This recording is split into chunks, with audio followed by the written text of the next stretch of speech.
the host and the guests, put a thumbs up in the chat. Okay, we got Danny back with us. Yes, yes. How are you doing today, Danny? I'm doing great. How are you? Thank you for having me.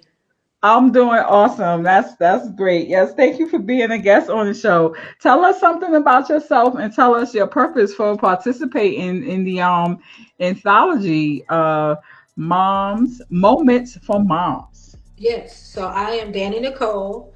I am an author, a mom, a creative. I am currently the host of a podcast called Book Talk Visibility, and I am also just became a writer for the Listen Linda magazine. So I'm a contributing writer to that. That's also where authors can feature their books. That's a written piece, and then the podcast is video or audio. I am originally from Milwaukee, Wisconsin, but I now live in Charlotte, North Carolina. And I am on an anthology called Moments for Moms. So this anthology, this was book four. I was on book three, volume three, and then I'm now in volume four. And what inspired me to join the anthology is because I'm a mom, and I thought this would be a great opportunity to share with other moms my journey, um, my mom journey, I guess you could call it. So I thought, and it is a great opportunity. I've met so many great women and formed so many friendships along the way. That's awesome. Yeah, it's always great being part of an anthology where like-minded individuals come together and share stories over a similar concept. So, how did writing in an anthology stretch or refine you as a storyteller? So, was the anthology your first participation in a published work, or did you have other books published before you did the anthology? So actually, this my first.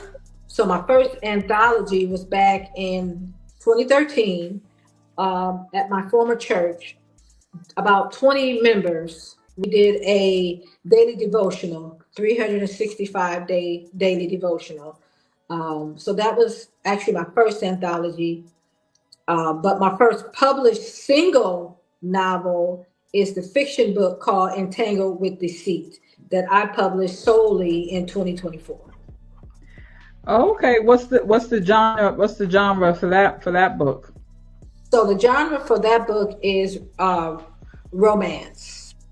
It's a fiction romantic novel that's solely published through me. Yes. Okay. Yes. All right, great. For the people out there who want to write, what separates you from those who never got started? What would you say that you did that other people could try to Uh, actually put the gas on the pedal? yeah. Pedal on the gas. How do you Yeah, say right. it? Put the pedal to the metal. Yeah. Well, I would say, first of all, I would say write it. Like get it out on paper. Get it out of your mind. If you got a story that you want to share, I would say first get it out on paper. Just get it out. Don't worry about how perfect it is right now because I can tell you when I wrote my novel, I think it changed about four or five times before I actually just stuck with the one plot. So and that's going to happen. So write it. Just write the story and get it out there, and then you can continue from there. But I know I talk to a lot of people who say, "Oh, I got a story idea." And I'm like, just write it. Just get it out there and get it out of your mind and get it on paper. Yes, yes, just go ahead and get it out. Don't worry Mhm. about I wonder if somebody is gonna like this. Maybe I shouldn't add this. Should I add this? Just go ahead and get it all out there and worry Yeah. about refining it later. Yeah, Yes. I mean you have to start with something. You You can't got to fix start with what something. doesn't exist. Exactly. Exactly. Exactly. So That is definitely excellent advice. Well, what's one mistake that you think that you made early on in your publishing journey that you think others could avoid, that you could help others avoid? One mistake. Um, I would say for me, not having a plan. So I just I just thought I could write the book and get it published, and that's it. Here comes the bestseller. Oh yeah. No, you really need to have a plan because there's budget involved. Like I didn't have a budget, so I just because it's not cheap, but it's not expensive either. There's so many avenues now where you can even get freelancers to do the work for you. But I really didn't have a plan. I just know I wanted to write it and I wanted to publish it, and but all the work. And it does take work that comes along with it. So kind of have a plan and then have a budget. Have a budget set so how much you want to spend. You don't have to spend thousands. Now you can even um, publish it yourself. And there's apps where you can even print the book yourself and save some of that money that you might have to pay a publisher. So there's just a lot of different avenues to publishing now that aren't so expensive. Yes, yes, that is so true. There are many different avenues, so you definitely want to do your research and figure out. You have to identify exactly what you are willing and not willing to do, what you can afford and what you cannot afford, what you're willing to learn, perhaps that you can do yourself, or Mhm. what you need to outsource. And you need to take all of that into consideration when you decide which publishing route you want to take, because there's Yeah. numerous routes. Yes, that you could take. We got some viewers here. We want to give a shout out to all the moms. Shout out Okay. to all the moms out there. Yes, Hello. yes, shout out to Hello. all the moms. Yes. Happen to be a mom myself. So yes, shout out to all the moms. What type of stories did you what was your piece and moments for moms? What was it centered around? What moment as a mom were you focused on in your portion of that anthology? Yeah, sure.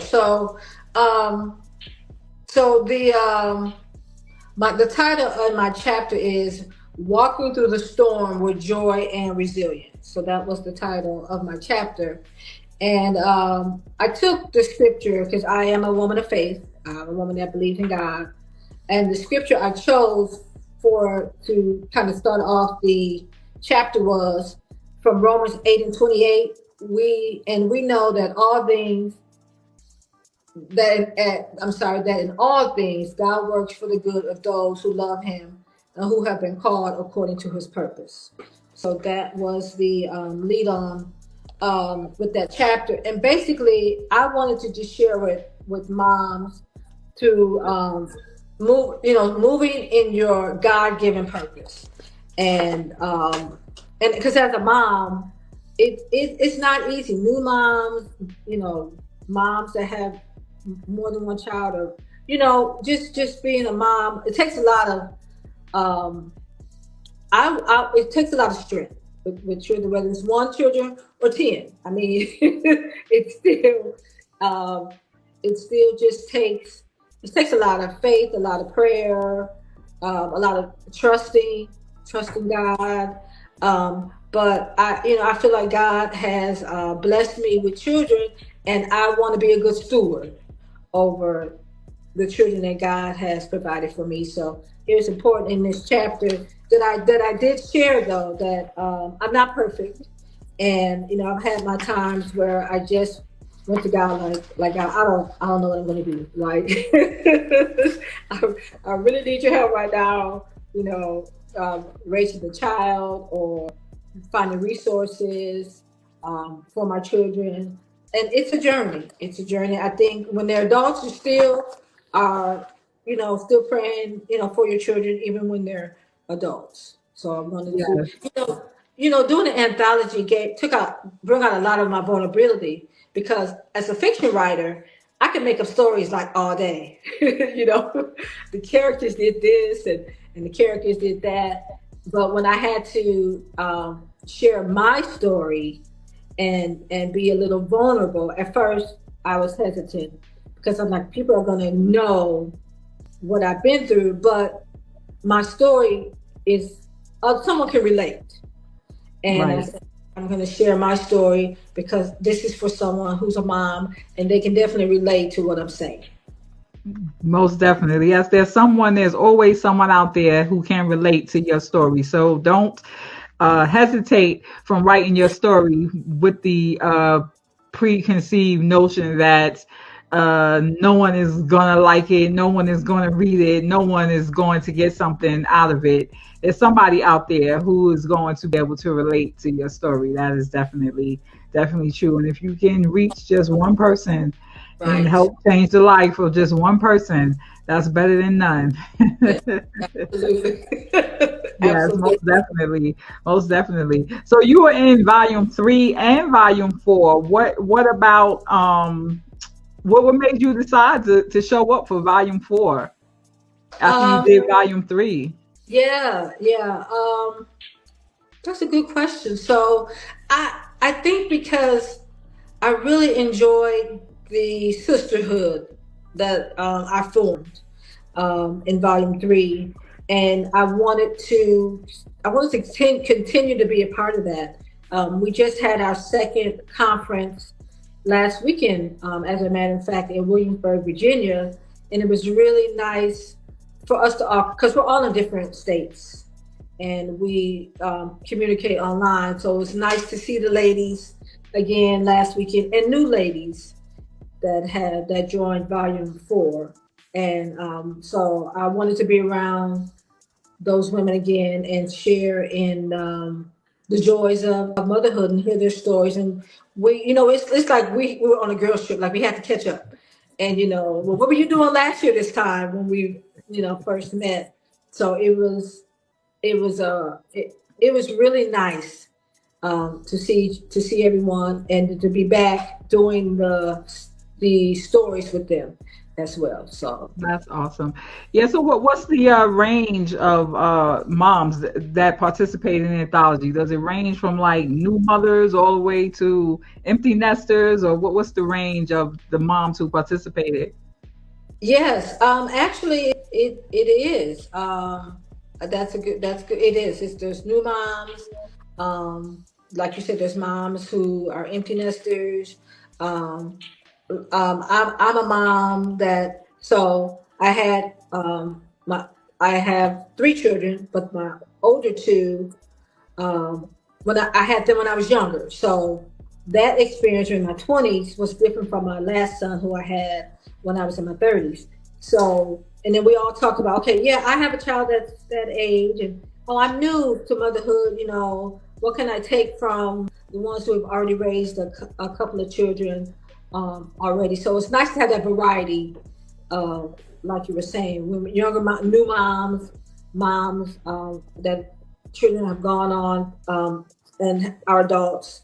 It was just nice to have that combination of mothers together. Yeah, because there are different stages of motherhood, and then when you have a child younger, and then you have a child maybe 10 or 15 years later, you can tell the Yes. difference between the way you raise that first child and Yeah. that last child. Yes. Absolutely. Yeah, Huge difference.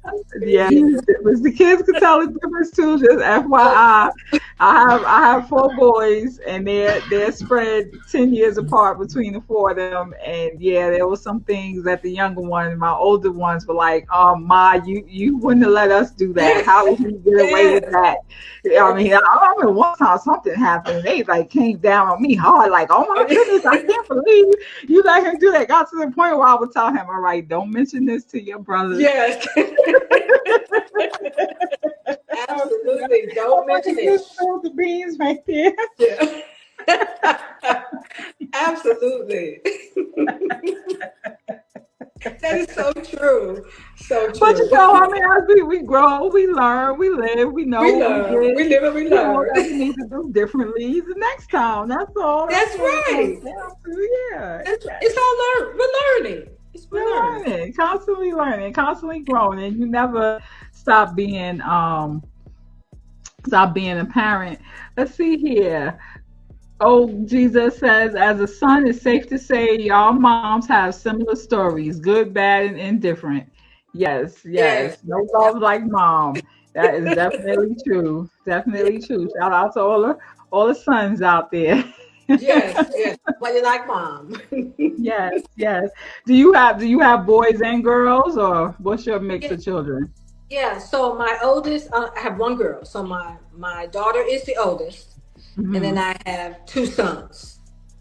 So I was blessed. I tell people I'm blessed to have the one daughter because girls are very emotional and they're different. She